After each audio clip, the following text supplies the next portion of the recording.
Welcome to the Clipper channel. In today's video, I'll show you how to disable Windows Defender Smart Screen on your Windows 10 laptop or desktop computer. So at first, what you have to do is just go to your search and search for settings.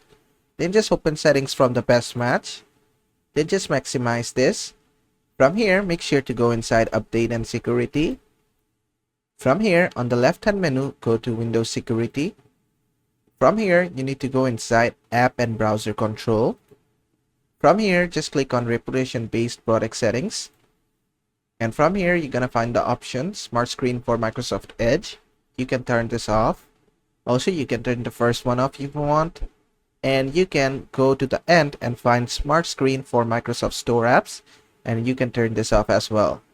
And then just go ahead and restart your PC.